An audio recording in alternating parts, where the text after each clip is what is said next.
I saw my husband's car parked outside my daughter-in-law's house while my son was at work. Then I heard strange noises coming from inside. I quietly approached the window, and what I heard shocked me. If you're watching this, subscribe and let me know where you're watching from, because this story is about to change everything I thought I knew about my family. The brake lines will snap at exactly 45 miles per hour, Patrick was saying through the window. It'll look like a mechanical failure on that curve near the lake. And the life insurance pays out immediately? That was Sabrina's voice, my sweet daughter-in-law who'd been so concerned about my well-being lately. 2.5 million, plus whatever's left in her accounts. Patrick's voice was cold, calculating. With you inheriting everything through Daniel, we can finally pay off your gambling debts and disappear together. I can't believe I let it get this bad, Sabrina said, her voice shaky. $200,000. If my parents find out, they won't. After Thursday night, all our problems disappear. My legs almost gave out beneath me.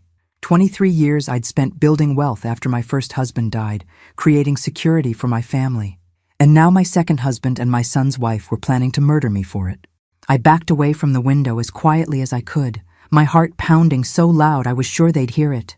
When I reached my car, I sat there for 10 minutes, hands shaking, trying to process what I'd just heard.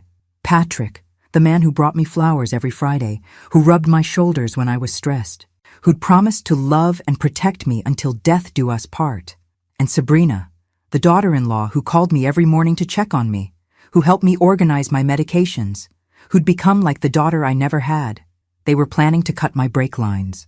I started the engine and drove home carefully, and drove, checking my rearview mirror every few seconds. When Patrick walked through our front door 3 hours later with his usual bouquet of grocery store roses, I was ready with the performance of my life. "How was your day, sweetheart?" he asked, kissing my cheek like a loving husband. "Wonderful," I said, accepting the flowers with a smile that could have won an Oscar. Just wonderful. But inside, I was already planning their destruction. At 62, I'd survived cancer, bankruptcy, and the death of my first husband. I'd built a fortune from nothing and raised a son who was successful and kind. 2 greedy liars weren't going to be the end of Vivian Chen's story. They had no idea who they were really dealing with. The next morning, I started paying attention to details I'd been ignoring for months. How Patrick always volunteered to take my car for service. How Sabrina had been asking subtle questions about my will and insurance policies. How they both seemed very interested in my driving schedule, especially my Thursday night book club meetings. I'd married Patrick 8 months ago after Sabrina introduced us at a family barbecue. But now, everything about that introduction seemed calculated. I pulled out my laptop and started going through our joint bank account statements. What I found made my stomach turn. Small withdrawals, nothing I'd noticed day to day. $50 here, $100 there. But over 8 months, Patrick had taken nearly $12,000 from our household account. The money had been transferred to something called Morrison Consulting Services. I'd never heard of Morrison Consulting Services, but there was something else. Payments going from our account to SB Holdings every month. $500, like clockwork, since 2 months after our wedding. I researched both companies. Morrison Consulting was registered to Patrick at an address I didn't recognize. SB Holdings was registered to S. Chen, Sabrina's maiden name. She'd been taking money from me, too, through Patrick. I thought about what I'd overheard yesterday. Sabrina owing $200,000. Her gambling debts. The payments from my account suddenly made horrible sense. My phone rang. Daniel's number. "Hi, Mom. How are you feeling today?" "I'm fine." "Sweetheart, why do you ask?" "Sabrina mentioned you seemed confused yesterday when you stopped by. She's worried about you." I hadn't stopped by yesterday. I'd only been outside her window. Either Sabrina was testing to see if I'd admit to eavesdropping, or she was already building a narrative about my mental state. "I feel perfectly clear, Daniel. In fact, I've been thinking we should spend more time together. Maybe you could come over for dinner tonight." "Of course. Should I bring Sabrina?" "Actually, I was hoping it could be just us. I have some financial questions, and you know how she worries about boring business talk." After I hung up, I realized I'd made my first mistake. If Sabrina was already suspicious, asking to see Daniel alone would only make it worse. But I needed my son to understand what was happening. and I needed to do it before Thursday night. I had 2 days to save my own life. Daniel arrived for dinner looking concerned, and I knew Sabrina had been working on him. "Mom, are you feeling okay? Sabrina said you've seemed off lately." "Daniel, I need you to listen to me very carefully. Sit down." He sat across from me at the kitchen table, the same table where I'd signed my marriage license to Patrick, where we'd celebrated birthdays and holidays as a family. "Yesterday, I saw Patrick's car at your house while you were at work. I was concerned, so I went to check on them." "Okay." "I overheard them talking about killing me, specifically about cutting my brake lines to cause an accident." Daniel's face went through several expressions: confusion, disbelief, concern. "Mom, are you sure you heard that correctly?" "I'm sure. They mentioned the insurance money and Sabrina owing gambling debts." "Gambling debts? Sabrina doesn't gamble." I pulled out the bank statements and showed him the transfers. "SB Holdings, $500 a month since 2 months after my wedding." I looked it up. "It's registered to Sabrina." Daniel studied the papers, his frown deepening. This could be for anything. Maybe she's starting a business. A business she never mentioned? That requires regular payments from my account through Patrick? I leaned forward. "Daniel, Patrick has also been taking money directly. $12,000 over 8 months. Mom, you gave him access to the household account when you got married, for groceries and utilities, not for mysterious businesses I never agreed to fund." Daniel was quiet for a long moment, looking at the bank statements. "Even if this is theft, that doesn't mean they're planning murder." "Then explain this." I told him exactly what I'd heard through the window: the brake lines, the insurance payout, the timeline for Thursday night. "You're saying my wife wants to kill my mother for money?" "I'm saying your wife owes $200,000 and sees my death as the solution to her problems." Daniel put his head in his hands. "This is insane. Is it? Or does it explain why she's been so interested in my finances lately? Why Patrick always insists on maintaining my car? Why they both ask so many questions about my driving habits? I don't know what to think." "Then help me find out for sure. Help me gather evidence before Thursday night." Daniel looked up at me. "What kind of evidence? The kind that will either prove I'm wrong and paranoid, or prove I'm right and in danger. And if you're right, then we make sure they never get the chance to hurt anyone else." Daniel stared at the bank statements for another long moment. "Okay, what do you need me to do?" "First, we're going to visit my financial advisor tomorrow. I want to protect my assets and document everything we've found. And then we're going to check my car very carefully before Thursday night. Mom, if they're really planning this, then we're going to be ready for them." Margaret Torres, my financial advisor, listened to our story with the professional calm that comes from 20 years of protecting people's money. "This is definitely financial fraud," she said, after reviewing the bank statements. "The question is what you want to do about it." "I want to protect my remaining assets and document everything for law enforcement." "I can help with both."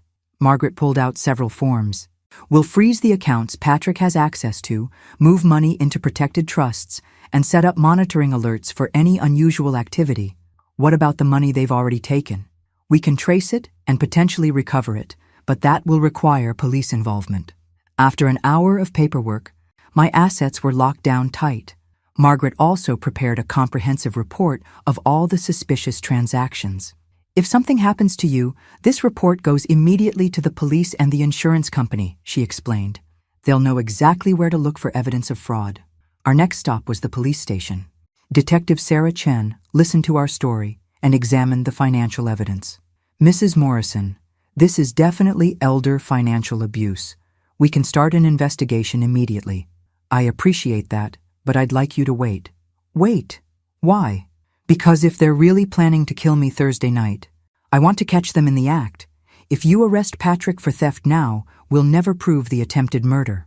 Detective Chen frowned. "Mrs. Morrison, that's extremely dangerous. It's strategic, but I want all this evidence on file now, so if something happens, we'll know exactly who's responsible." Detective Chen made copies of everything. "But I'm going to have patrol cars in your neighborhood Thursday night, whether you want them or not." That afternoon, Daniel and I went to my mechanic, Joe Martinez, who'd been servicing my cars for 15 years. "Joe, I need you to check my brake lines very carefully.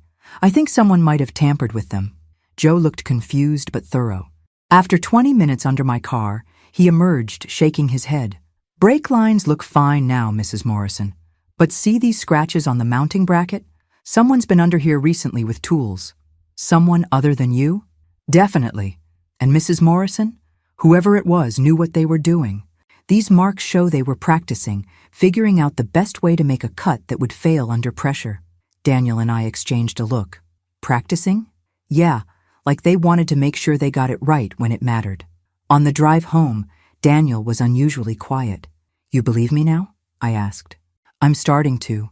But Mom, if they're really planning this for tomorrow night, we're going to be ready for them." "How?" "By making sure they think their plan is working perfectly right up until the moment it backfires on them." Thursday morning, Patrick was unusually attentive. "Are you sure you want to go to book club tonight, sweetheart?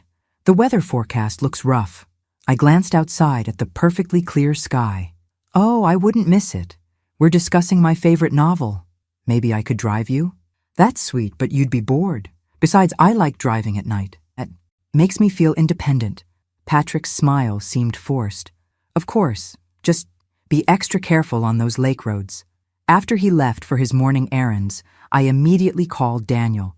"He's definitely planning something for tonight. Can you get away from work early?" "Already done. What do you need me to do?" "Meet me at Joe's garage in an hour. We're going to modify my car." At the garage, Joe helped us install a backup brake system, a secondary line that would work even if the primary brakes were cut. We also installed a small camera under the car that would record anyone who tried to tamper with it. "This camera will upload footage directly to your phone," Joe explained. "If someone messes with your brakes, you'll have video evidence." "Joe, you're a lifesaver. Let's hope we don't need to test that literally." That afternoon, I made a show of parking my car in the driveway where Patrick could easily access it. I mentioned to him that I was excited about book club and might drive a little faster than usual since I was running late. "Just be careful on that curve by the lake," he said. "You know how dangerous it can be." At 5 o'clock, I went upstairs to get ready. When I came back down an hour later, Patrick was reading in the living room, looking innocent as could be. But my phone was buzzing with alerts from the camera app. The footage showed Patrick spending 15 minutes under my car with professional-grade tools, carefully cutting most of the way through the brake line, just enough that it would hold for normal driving but fail under heavy braking. Exactly what he'd described in the conversation I'd overheard. I called Daniel. "We got him. The video shows everything. Are you still going to book club?" "Absolutely, but I'll be driving very carefully and you'll be following me." "Mom, this is insane. This is justice. They tried to murder me, Daniel. Now we're going to make sure they go to prison for it. What if something goes wrong? Then at least we have evidence of who's responsible." I grabbed my purse and keys. "But nothing's going to go wrong. I've been protecting this family for too long to let a couple of amateur killers stop me now." As I backed out of the garage, I saw Patrick watching from the kitchen window. He waved cheerfully, like a loving husband seeing his wife off for an evening with friends. He had no idea he'd just been caught on camera committing attempted murder. I drove to book club at exactly 25 miles per hour, testing my primary brakes gently every few blocks. They felt spongy and uncertain, just as expected. But the backup system Joe had installed worked perfectly. At the community center, Daniel was waiting in the parking lot as planned. "How do the brakes feel?" "Compromised, just like the video showed, but the backup system is solid." We walked into book club together, where Daniel politely introduced himself to the other members before taking a seat in the back. I made sure everyone noticed him, witnesses who could confirm he was with me all evening. After an hour of discussing literature I barely heard, I stood up to leave. "I'm sorry, ladies. I just remembered I have an early morning appointment. Daniel, would you mind following me home? I'm feeling a little nervous about night driving lately." Mrs. Patterson smiled. "That's so sweet. It's nice when children look out for their parents." The drive home was anticlimactic.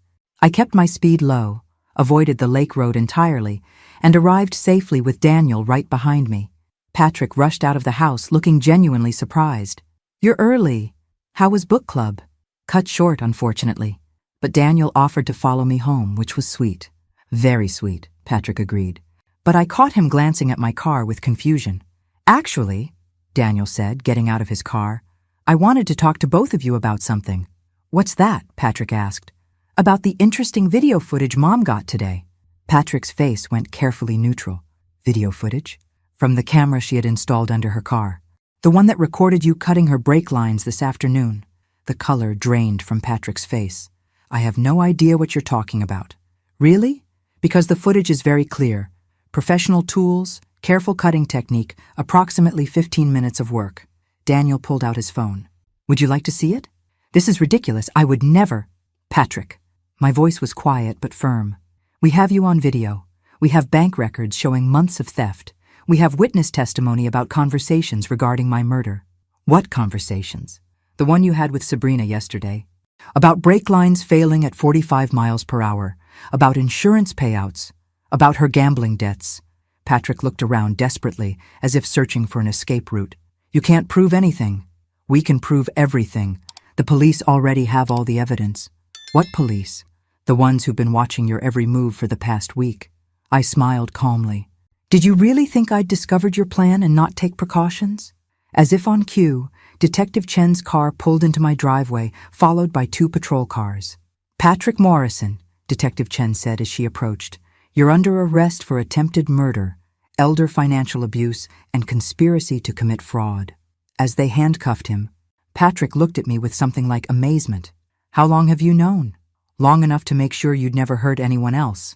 What about Sabrina? What about her? Did you think we'd forget about your co-conspirator? Detective Chen smiled grimly. We picked up Mrs. Chen an hour ago. Amazing how quickly people confess when they think their partner has already given them up. As they led Patrick away, I felt a profound sense of relief. The threat was over. My family was safe, and justice was being served. Mom, Daniel said quietly, I'm sorry I didn't believe you at first. You believed me when it mattered. That's what counts. What happens now? Now we heal, and we make sure this never happens to another family. 6 months later, I sat in a courtroom watching Patrick Morrison receive a sentence of 25 years for attempted murder and financial fraud. Sabrina had pled guilty to conspiracy charges and received 15 years. The court finds that the defendants engaged in a calculated plan to defraud and murder Mrs. Morrison for financial gain, the judge said. The evidence of premeditation and the vulnerability of the victim makes this among the most serious crimes this court has seen. Patrick showed no emotion as he was led away. Sabrina had sobbed through her entire trial, claiming she'd been desperate and made terrible choices. The jury had been unsympathetic. How does it feel? Daniel asked as we walked out of the courthouse. Like justice, not closure. I don't think there's really such a thing. But justice.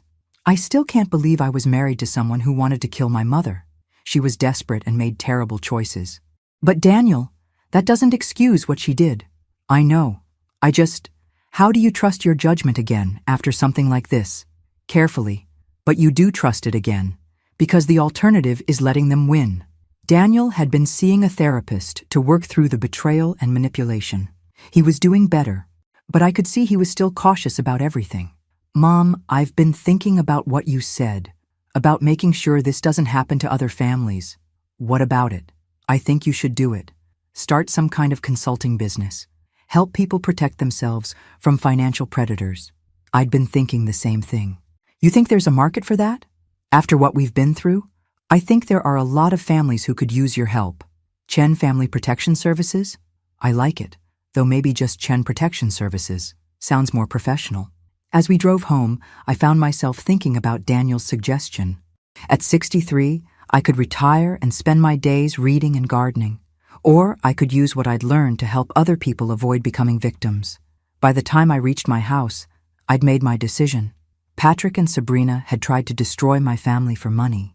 Instead, they'd taught me skills that could protect other families from similar predators. Maybe it was time to put those skills to good use. 1 year after the trial, Chen Protection Services operated out of a small office downtown.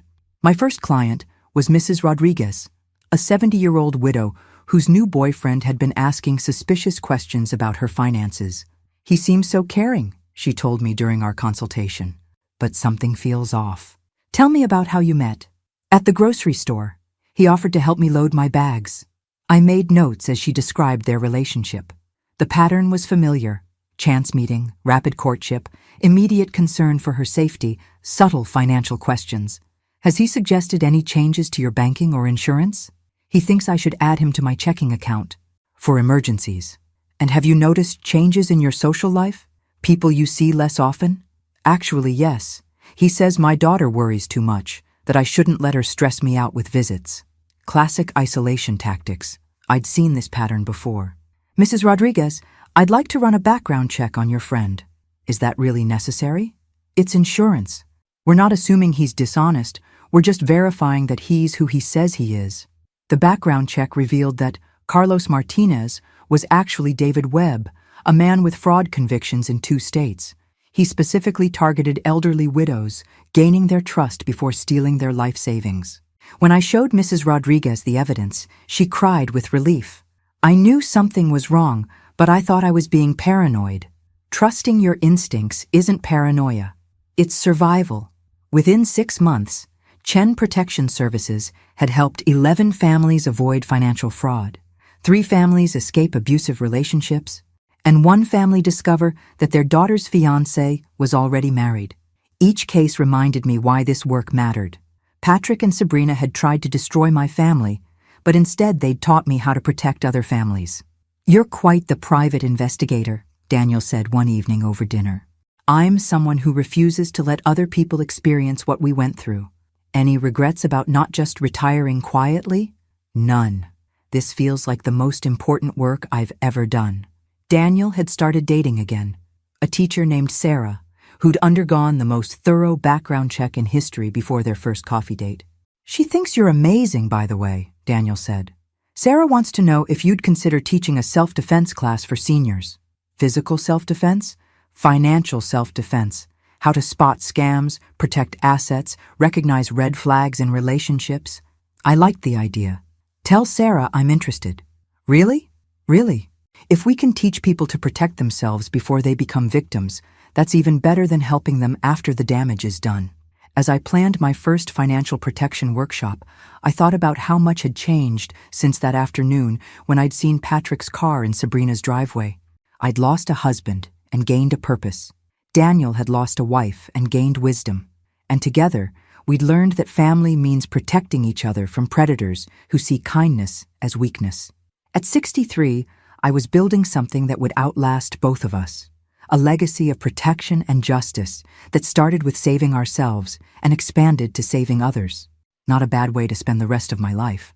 2 years after starting Chen Protection Services, I received a call that reminded me why this work was so important. Mrs. Morrison, this is Janet Patterson from Book Club. I think I need your help. Of course, Janet. What's going on? I've been dating someone for a few months. Robert. He's been wonderful, but lately he's been pushing me to invest in his business, $50,000. The pattern was depressingly familiar. I made an appointment to meet with her that afternoon. Janet's story followed the script I'd seen too many times. Charming man, chance meeting, rapid relationship progression, and now financial pressure. He says it's a sure thing, but I need to decide quickly, Janet explained. Something about the opportunity expiring. Janet, legitimate investment opportunities don't have artificial deadlines. That's a pressure tactic. But he seems so sincere. So did Patrick. Let me run a background check on Robert. The investigation revealed that Robert Thompson was actually Ronald Hayes, a man with a pattern of romance fraud across 3 states. He specialized in targeting book club members and church groups, places where trusting women gathered regularly. He's done this before, I told Janet. Multiple times. You're not his first target, and you won't be his last if we don't stop him. What should I do? Let me contact Detective Chen. This man needs to be arrested before he victimizes someone else. Within a week, Robert Ronald was in custody, and Janet had helped the police build a case by wearing a wire during their final conversation about the investment. I can't believe I almost gave him $50,000, Janet said after his arrest. You trusted someone who seemed trustworthy. That's not a character flaw. How do you do it? How do you trust anyone after what you've been through? Carefully. But I do trust people. I just verify what they tell me first. Trust, but verify? Exactly. and surround yourself with people who've earned that trust over time. As Chen Protection Services grew, I hired 2 additional investigators and expanded our services to include corporate background checks and asset protection planning. We'd helped over 50 families in 2 years, preventing millions of dollars in fraud. "Mom, you've built something amazing," Daniel said during our monthly dinner. He and Sarah were engaged now, planning a small wedding for the following spring. "We built something amazing. I couldn't have done this without your support." What's next for Chen Protection Services? I'm thinking about franchising. There are a lot of communities that could use these services. Franchising? That's a big step. So was surviving attempted murder. After that, business expansion seems pretty manageable. Daniel laughed. "You know what? You're right. After what we've been through, nothing seems impossible anymore." That's the point. Patrick and Sabrina tried to make us victims. Instead, they made us stronger. And they made us protectors. Exactly. Sometimes the worst things that happen to you become the foundation for the best things you end up doing. As I looked around my dining room, the same room where Patrick had planned my murder, I felt grateful for the strange way life works. The people who'd tried to destroy me had actually given me the most meaningful work of my life. At 65, I was just getting started. 5 years after Patrick's sentencing, I was teaching my monthly financial self-defense for seniors workshop when I received an urgent call from Detective Chen. "Mrs. Morrison, I have some news. Patrick Morrison died in prison yesterday. Heart attack." I excused myself from the workshop and stepped outside to process the information. "How do I feel about that?" I asked myself out loud. Honestly, relieved. Now I knew for certain he'd never hurt anyone else. "Mrs. Morrison?" Detective Chen was still on the line. "Are you okay?" "I'm fine. What about Sabrina?" "Still serving her sentence. She'll be eligible for parole in 7 years.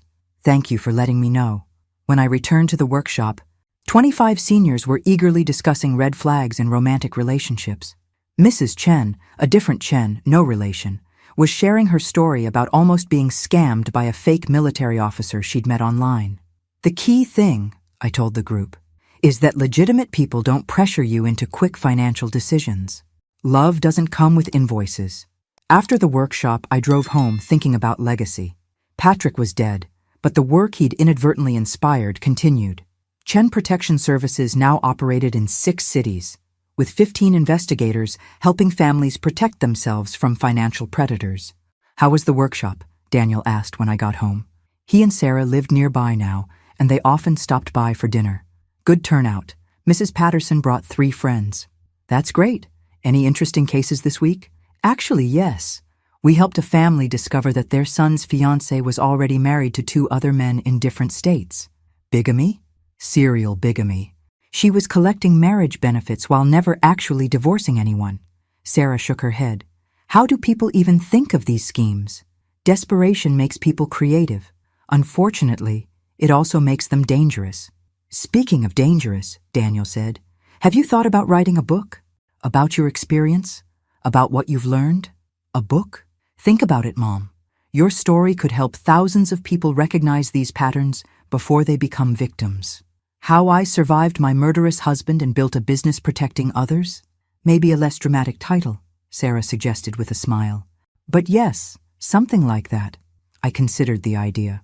A book could reach people Chen Protection Services couldn't physically help. It could teach the warning signs, the protection strategies, the importance of trusting your instincts. "You know what? I think I will write that book." "Really? Really? But first, I have something else to tell you both." "What?" "I'm thinking about retiring from the day-to-day operations of Chen Protection Services, promoting my senior investigator to managing director." "You're retiring?" Daniel looked concerned. "From investigations, yes, but not from the mission. I want to focus on education, workshops, the book, maybe some speaking engagements. Teaching people to protect themselves before they need protecting." "Exactly. Prevention is always better than cure." As we planned my transition from active investigation to education and advocacy, I thought about how far we'd all come. Daniel had learned to trust carefully, but completely. I'd learned that survival could become purpose, and together, we'd built something that would protect families long after we were gone. Patrick Morrison had tried to make me a victim. Instead, He'd made me a guardian. At 67, I was ready to take that guardianship to the next level. 10 years after that afternoon, when I'd seen Patrick's car in Sabrina's driveway, I was standing at a podium addressing 500 people at the National Conference on Elder Protection. My name is Vivian Chen, and I survived attempted murder by my husband and daughter-in-law, I began. But today, I'm not here to talk about being a victim. I'm here to talk about becoming a protector. The audience was attentive as I shared my story. The financial red flags, the overheard conversation, the brake line sabotage, and the investigation that brought them to justice. The most important lesson I learned, I concluded, is that predators count on shame and isolation to protect their schemes. They assume their victims will be too embarrassed to ask for help, too trusting to verify information, too polite to set boundaries. How do we change that?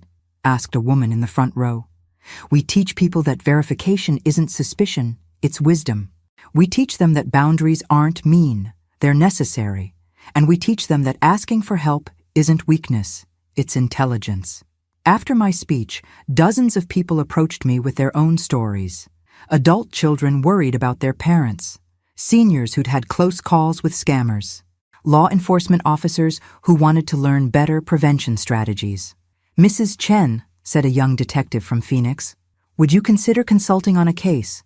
We have an elderly victim who's being targeted, but she won't cooperate with our investigation. What kind of targeting? Romance scam. She's sent $30,000 to a man she's never met, and he's asking for more. I'll make some calls. Sometimes people will listen to someone who's been through it themselves. My book, Trust But Verify, A Widow's Guide to Financial Safety, had been published 6 months earlier and was already in its 3rd printing. The speaking engagements were keeping me busier than I'd ever been in retirement. Chen Protection Services, under new management, had expanded to 12 cities and helped over 300 families avoid financial fraud. Daniel had taken over as chairman of the board, ensuring the company's mission stayed true to its origins. Mom, you've created something incredible, he told me over dinner that night. Dad would be so proud of what you've built from such a terrible situation. Your father would be proud that we protected our family and then used that experience to protect other families. Sabrina gets out next year, Sarah mentioned quietly. Are you concerned about that? I considered the question. Not really. She'll be 53 years old, with a felony record and no money. If she's smart, she'll disappear quietly and try to build a legitimate life. And if she's not smart, then she'll discover that I'm much better at this than I was 10 years ago. Daniel laughed. I almost feel sorry for anyone who tries to scam you now. Almost? Well, they deserve what they get. As we finished dinner, I reflected on the strange journey that had brought me to this point. Patrick and Sabrina had intended to murder me for money. Instead, they'd created something much more valuable, a legacy of protection that would outlast all of us. My phone rang. The emergency line for Chen Protection Services. Mrs. Chen, this is Maria Santos in Dallas. We have a situation here. Elderly man, 91 years old, has been convinced to sign over his house to a woman he met at church. How long ago? The signing is scheduled for tomorrow morning. Send me all the details. I'll catch the first flight out. As I packed my overnight bag, Daniel shook his head in amazement. You know, most people your age are playing bridge and taking cruises. Most people my age haven't learned what I've learned, which is that the best revenge against people who try to destroy you is refusing to let anyone else go through what you survived. So you're never really retiring from this work? Never. As long as there are predators targeting vulnerable people, there will be work to do. And as long as there's work to do, you'll be doing it? Someone has to. Might as well be someone who knows how this game is played. As I headed to the airport, I thought about the 91-year-old man in Dallas who was about to lose his house to a con artist. By tomorrow afternoon, if everything went according to plan, he'd still have his home and the con artist would be in jail. Patrick Morrison had tried to teach me that trust was dangerous. Instead, he'd taught me that protection was powerful. At 72, I was still learning new ways to use that power. And I was just getting started. Thanks for listening. Don't forget to subscribe and feel free to share your story in the comments. Your voice matters.